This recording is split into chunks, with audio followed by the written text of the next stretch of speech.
Bom, a gente vai falar agora sobre a urgência de encarar as mudanças climáticas. O nosso entrevistado é o Tércio Ombrizzi, professor titular do Departamento de Ciências Atmosféricas da USP. Oi, Tércio, bom dia, seja muito bem-vindo.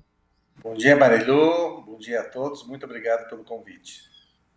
Bom, Tércio, a gente lembra, né, que o Antônio Guterres, né, secretário-geral das Nações Unidas, lá atrás, quando teve a COP26 em Glasgow, na Escócia, ele falava que a humanidade está caminhando para uma catástrofe climática e cavando a própria cova, né? E, inclusive, muitas vezes até os especialistas, ambientalistas, eles já foram muito ridicularizados, inclusive, né? Ou seja, as pessoas não estavam acreditando muito. Agora a gente vê no litoral norte, novamente, essa catástrofe, e eu queria que você falasse a respeito desse agravamento da situação, né, Tércio? Como é que você está vendo também toda essa tragédia agora no litoral norte? Na verdade, é lamentável, é muito triste, né? Quando a gente olha pelas TVs, pelas notícias, tantas pessoas desabrigadas, mais de 40 pessoas perderam suas vidas nesse tipo de evento, né? Infelizmente, também, esse não vai ser um evento isolado, né? A tendência é de que esses tipos de eventos ocorram cada vez mais, com mais frequência, até em função do que nós estamos presenciando em termos de aquecimento global, né?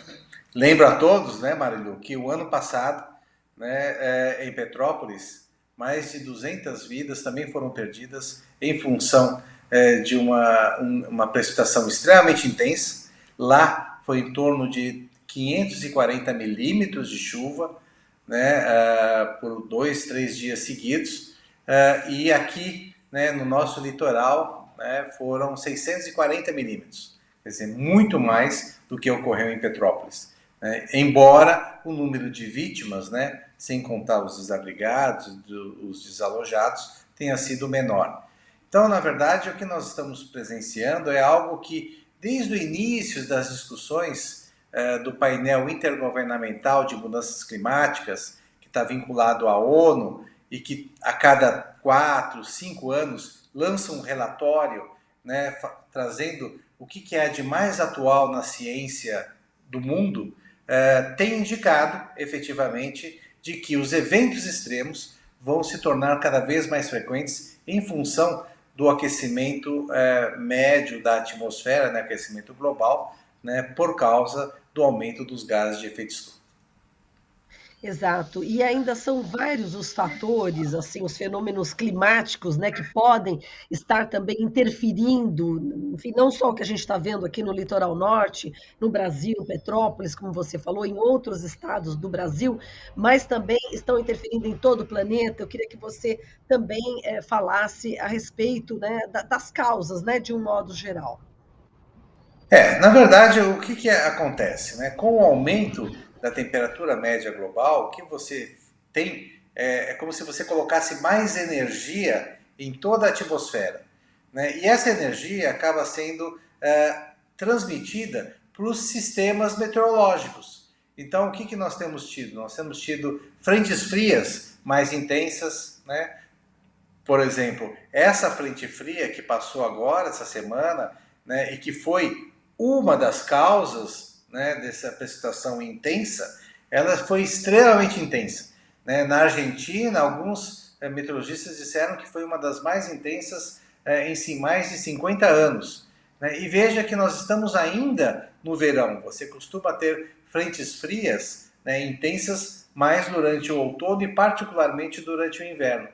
Então, na verdade, com o aquecimento global, esses sistemas meteorológicos têm sido intensificados. Então, nós temos visto sistemas tipo são ciclones que ocorrem muitas vezes no oceano, que acabam causando, né, também muitos transtornos com aumento de ventos, aumento de chuvas e tudo mais. Né? Com isso, nós também temos visto, né, os oceanos subindo, né, e isso tem sido também registrado intensivamente. Nós, desde do início do século, nós já aumentamos mais de 20 centímetros o nível do oceano, e a tendência é que ele continue subindo, né, em função do aquecimento também da atmosfera. Esses oceanos, eles absorvem essa energia extra que tem na atmosfera, e aí eles expandem, né? Claro, existe o derretimento das geleiras, né? A própria Antártica tem mostrado menos gelo agora, né? No verão, né? E também no inverno.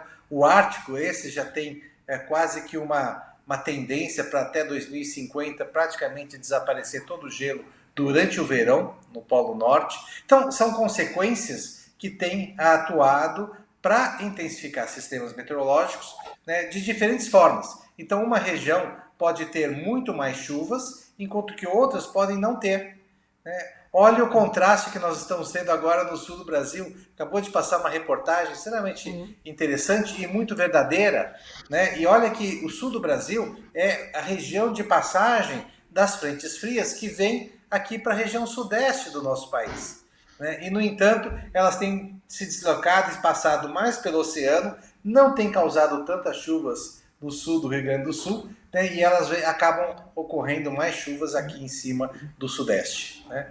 Isso também, se você me permite, é uma consequência de um outro fenômeno global que a gente chama de Laninha, que é o esfriamento das águas do Oceano Pacífico, ali na sua parte mais leste e central. Esse esfriamento ele altera um pouco o padrão de circulação atmosférica e faz com que haja mais precipitação na região sul, quando ele está ativo, né?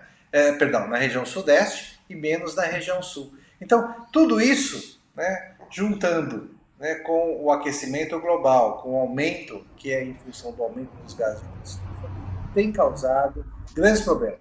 Eu não posso dizer que esse evento, que ocorreu essa semana, foi em função das mudanças climáticas. Mas, sem dúvida alguma, quando você olha o retrospecto, né, Petrópolis, Florianópolis, alguns anos atrás, você vai ver que, na verdade, o que já havia sido dito pelo painel intergovernamental de mudanças climáticas é de que você estaria aumentando a frequência desses extremos. E é o que nós estamos observando isso sistematicamente ao longo desses últimos anos. Exato. Eu estava lendo reportagem aqui, estudando, né, para te entrevistar, né, Tércio? E eu vi uma declaração aqui sua, né, de que a maioria, né, das nações foi colonizada justamente da costa para o interior, especialmente países em desenvolvimento como o Brasil, né? E aí a gente vê exatamente essas grandes catástrofes justamente nessa faixa litorânea, não é isso? Verdade.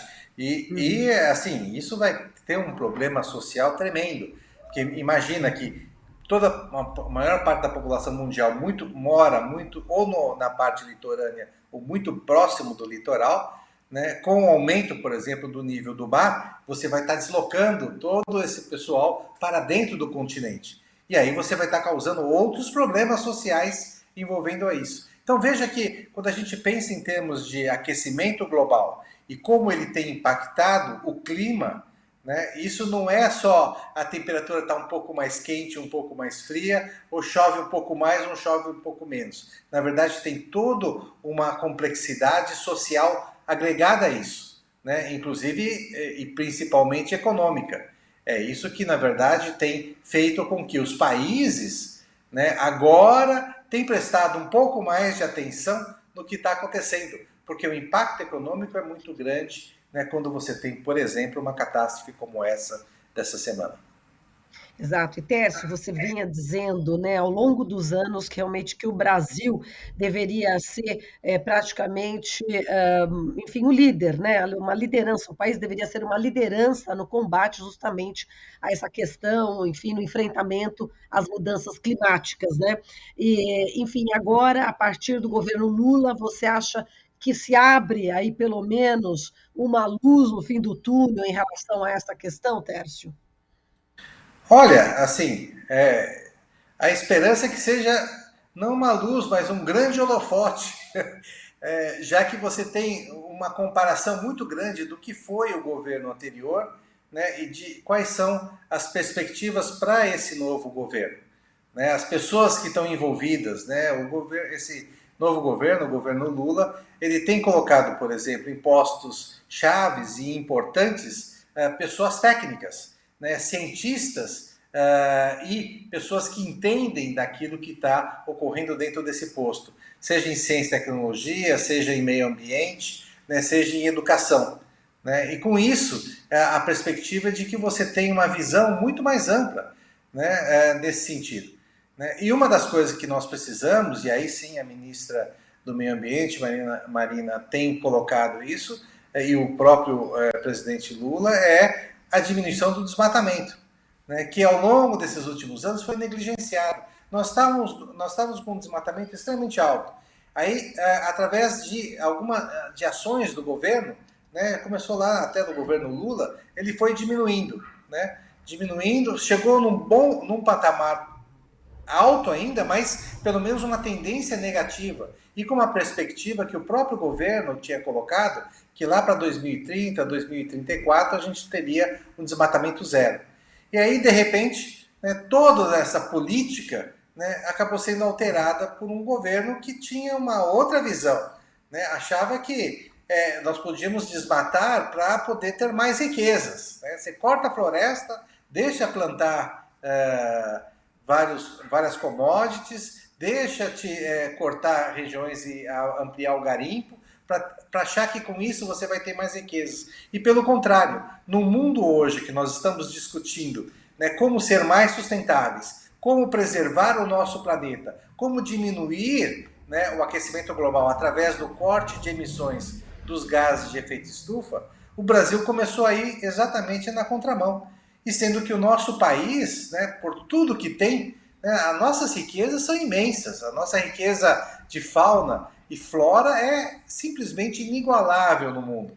E se nós não preservarmos isso, e nós inclusive podemos ter lucro com isso. Acho que a grande discussão sempre foi, como é que eu vou preservar, né, e ao mesmo tempo ter lucro? E você pode, na verdade, né, de diversas formas. Então, na verdade, é trabalhar nesse sentido. Eu sou um otimista por natureza, então eu estou acreditando que nós possamos de novo entrar nesse ritmo de diminuição do desmatamento, né, utilização de novas tecnologias na parte energética, né, tá aí a energia eólica, tá aí a energia solar, né, que tem expandido terrivelmente. Né? Nós temos um combustível nesse país que é um combustível renovável, que é o etanol, né, o maior produtor do mundo de etanol está aqui, né? Ou seja, nós temos todas as condições de sermos um país exemplo, né, de sustentabilidade e de ações que possam cortar as emissões dos gases de efeito estufa. Exato, estava lendo aqui que o Haddad, lá no G20, na fala dele, justamente ele citou a questão da energia limpa, né? Além de abastecimento de alimentos para o mundo, essa questão da pobreza, da desigualdade, que é preciso combater, mas ele citou exatamente a questão da energia limpa, que você deu aí ótimos exemplos, né? E é possível compatibilizar, Tércio, essa questão da energia limpa também com o crescimento econômico, com a produção de alimentos, enfim, de uma maneira geral, né? Completamente. Mesmo do ponto de vista industrial, quer dizer, nós poderíamos estar assumindo, né, essa componente de inovação, né, e exportar a inovação. Ao invés de nós importarmos equipamentos prontos, nós desenvolvermos equipamentos para que outros países possam utilizar, né, e também cortar as suas emissões. Então, acho que nós temos aí uma via gigantesca, né, para ser um país sair do que a gente ainda né, um país em desenvolvimento, e sempre nós voltamos para trás vários anos, aí avançamos um pouco, voltamos de novo. Né? E uma coisa, Marilu, que eu gostaria de dizer é o seguinte, e tudo isso tem que estar ligado a uma parte, a gente pensar, não tem ligado às mudanças climáticas, mas está, que é a educação. Se nós não melhorarmos a educação nesse país, né, nós não vamos avançar. E quando a gente fala em mudanças climáticas, nós temos que ter uma educação ambiental. As nossas crianças têm que saber o que é preservar, né, o meio ambiente. Por que é importante preservar o meio ambiente? Porque é essas crianças e o que a gente espera é que sejam os nossos líderes, né, no futuro não muito distante. E aí sim, né, com líderes que têm essa consciência, né, nós possamos sair desse esse marasmo, né, esse estacionamento que nós estamos nos dias de hoje, né, e avançarmos efetivamente, né, de uma forma consistente, né, e não em termos de, a gente sempre fala em termos de ondas, né, a gente melhora, diminui, piora, melhora, piora. Se você fizer um gráfico, você vai ver que o Brasil parece que não consegue realmente ir numa tendência positiva. Ele sobe e depois desce, sobe e desce. E a nossa esperança é que, através da educação, da ciência e da tecnologia, nós consigamos efetivamente nos tornar um dos grandes países do mundo. Né? Exato, e através da política também, né? Voltando Ah, corretamente, a né? política está sempre envolvida, né? Mas veja, Total. quem mexe com a cabeça dos políticos? São o pessoal que vota, somos nós. Então, Sim, é nós que temos que claro. ter força suficiente para fazer com que eles façam aquilo que nós gostaríamos e não aquilo que eles gostariam. Né? Exato. A gente já está no finalzinho, está tão interessante aqui a conversa com você, Tércio, mas eu preciso repercutir ainda com você justamente o fato do governador Tarcísio de Freitas, de São Paulo, ter reconhecido, né, que realmente houve falhas na comunicação, né, com a população do litoral norte, porque ali também não tinha sirenes, agora ele está prometendo a instalação de sirenes nas áreas de risco.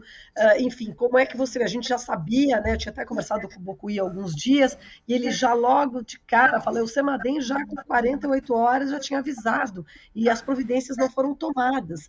Quer dizer, é preciso instalar sirenes e aperfeiçoar esse sistema de comunicação. Óbvio que as casas também precisam ser construídas em locais apropriados, né? Como já muitos ministros aqui do governo Lula já prometeram recursos para várias cidades aqui do litoral para justamente construir essas casas. Mas essa questão do fato de alertar a população já, né? É preciso rapidez nisso, não é, Tércio? Não há dúvidas. Né? Infelizmente, o nosso país sempre reage depois que alguma catástrofe ocorre. Né? E isso ocorreu nesse momento. Né? Claro que é um monte de fatores que tem que ser empregados agora. A sirene é uma coisinha bem pequenininha.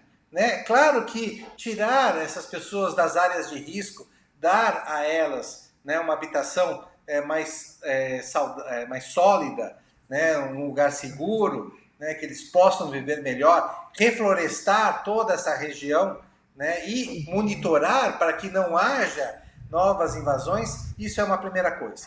Você não vai conseguir fazer isso tudo de uma vez. Né? Então, na verdade, você tem que se preparar. A sirene, claro, algo importante, mas não é só isso. Quando toca a sirene, o que os moradores têm que fazer? Para onde eles devem ir? O que eles devem levar? Né? Como eles têm que se preparar para esse tipo de situação? Aí vem toda uma parte de treinamento, uma parte de educação, né? E uma parte de instrução para todos. Então, na verdade, os alertas foram dados. Né? Eu acompanhei isso, eu até estava preocupado, porque a primeira vez que eu ouvi, falou, olha, chuvas em torno de 250 milímetros para a região. Né? Lembrando que o recorde aqui na região do litoral tinha sido uma chuva de 170 e poucos milímetros alguns anos atrás. Ou seja, 250 já era um significado de uma chuva gigantesca. Né? E choveu muito mais do que isso. Mas isso não foi o ponto principal. Porque se tivesse chovido os 250, provavelmente teria ocorrido o mesmo tipo de inundação, o mesmo tipo de catástrofe. Né? Então, o volume vai ter que ser melhorado. É claro que nós vamos ter que ter melhores investimentos também na parte de ciência e tecnologia, na parte de previsão de tempo, né? De novos equipamentos, né? Radares meteorológicos e outros que possam ajudar nesse momento. Aliás, radares meteorológicos já dariam um alerta de algumas horas bem antes, sabendo onde é que estava crescendo a chuva e para onde ela estaria se deslocando, porque o radar ele mede a chuva em si, né? Então, na verdade, veja, se nós tivéssemos esses equipamentos, né, aliado com o treinamento, com a educação, né, isso a gente conseguiria ter evitado. E aí, de médio a longo prazo, claro, tirar essas famílias, dar uma moradia adequada a elas, né, e refazer e reflorestar toda essa região. Com isso, nós estaríamos preservando vidas, estaríamos tendo uma região turística, porque você poderia permitir que as pessoas visitassem, né, e teríamos uma cidade, ou cidades, né, no nosso litoral e no nosso estado, como exemplo, né, não só para o país, mas para o mundo inteiro. Né? Ô, Técio, vamos ver se eu entendi direito. Quer dizer que o aviso que o Semadem deu, né, 48 horas antes, ele assim não foi tão eficaz, poderia ter sido mais eficaz caso houvesse esses equipamentos que você acabou de falar? Não, sim, se houvesse todos esses equipamentos a mais na região, com Uhum. certeza a precisão poderia ter sido melhor. Né? Mas os 250, veja, a prestação média naquela região, né, num mês de fevereiro, é em torno de 230. Quando você fala que vai chover no fim de semana 250, você está dizendo que vai chover a quantidade de água que deveria chover em um mês. Então isso já era um evento extremo, com certeza. O fato de ter chovido 640 apenas Uhum. agravou algo que já era muito grave. Com os equipamentos, com uma melhor tecnologia disponível, com certeza, né, esses 250, talvez a meteorologia tivesse falado, olha, vai chover 500, vai chover 600. Né? A precisão teria aumentado, mas o impacto teria sido o mesmo. Né? Essa foi Uhum. uma chuva Entendi. realmente diferente. Né?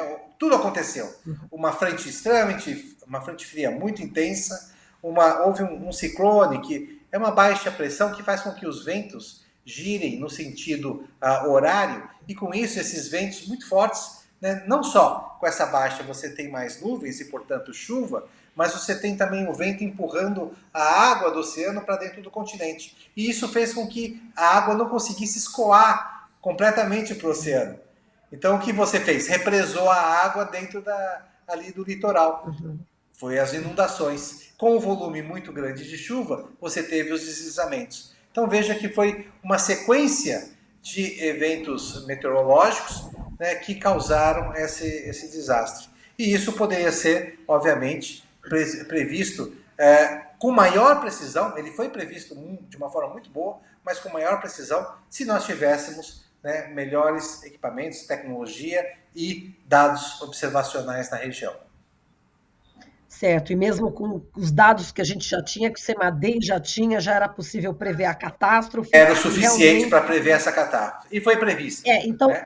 e aí vidas humanas poderiam ter sido evitadas, né? Com Assim, certeza, mortes, né? com certeza. Não, na verdade, para que há uma previsão de tempo? Não é só para saber se a gente vai poder fazer um churrasco de fim de semana ou não, né, do Uhum. lado de fora da casa, mas também para prevenir e salvar vidas. Né? Eu acho que isso é fundamental. Então, quanto mais investimento nessa direção, né, e mais investimento social também, né, assim, as pessoas não têm onde morar e moram em regiões extremamente perigosas, né, com casas muito frágeis, né, e aí elas ficam sujeitas a esse tipo de evento. E se, voltando agora, Marilu, dentro do contexto Hum.